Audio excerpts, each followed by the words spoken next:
Bonjour à toutes et à tous.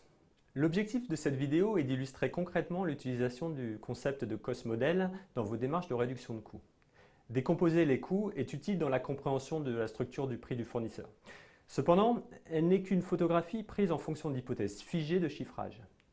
Alors que la décomposition des coûts donne une vision statique du prix, le cost model, lui, permet d'envisager sa dynamique d'évolution dans le futur. Je vous propose d'appliquer l'outil sur un exemple concret. Imaginez que vous êtes un acheteur de sable sec pour la fabrication de mortiers. Vous suivrez 3 étapes. 1. Identifier les inducteurs qui impactent la structure de coût. 2. Évaluer les impacts des inducteurs sur les postes de coût. 3. Mettre en place les actions nécessaires. Partons du processus de production du fournisseur. Le sable est extrait d'un gisement sec, lavé de ses éléments végétaux, criblé pour trier ses grains en fonction de leur taille, séché à air chaud, conditionné en big bag, puis transporté par camion jusqu'à votre site. Pour le fournisseur actuel, le prix du sable est de 100 € la tonne. La décomposition de ces coûts de production peut donc être estimée en prenant en compte chaque étape. Le prix global se décompose donc en 10% de main-d'œuvre, 15% d'amortissement des machines, 20% d'énergie, comme le gaz et l'électricité, 15% de frais fixes, 40% de transport.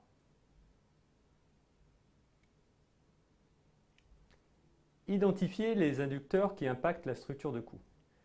Vous distinguerez bien la notion d'inducteur de celle de poste de coût. Un inducteur est un facteur interne ou externe qui impacte le prix d'un bien ou d'un service dans sa globalité. Avec vos experts, vous avez identifié les inducteurs suivants. D'une part en interne, c'est-à-dire les facteurs sur lesquels vous intervenez directement, vous avez identifié les quantités minimum de livraison, la qualité du sable demandé en termes de granulométrie et d'humidité.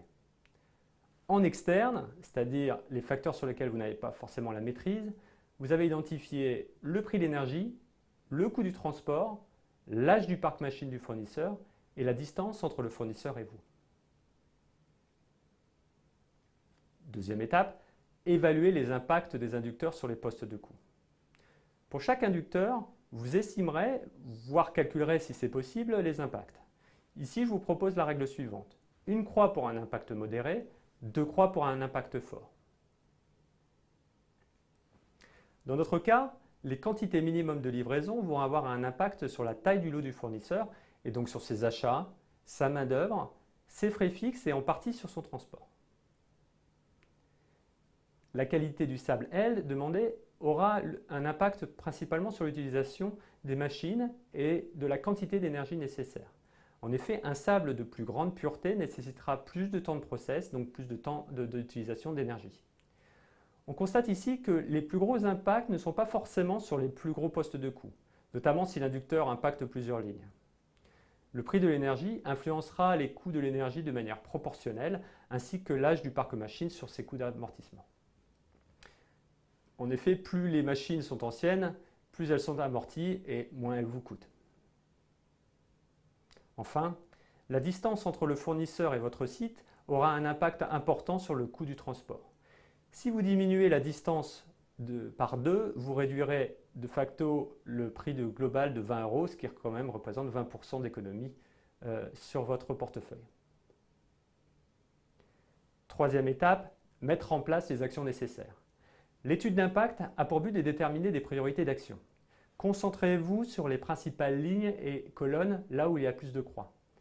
Les actions que vous mettrez en œuvre peuvent être offensives, votre approche sera alors d'être proactif, ou défensive en mettant en place des actions de prévention.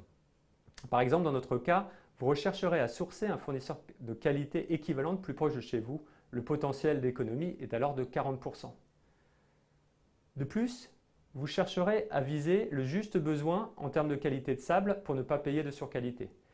Les actions peuvent être aussi défensives en mettant sous contrôle des éléments extérieurs que vous subissez.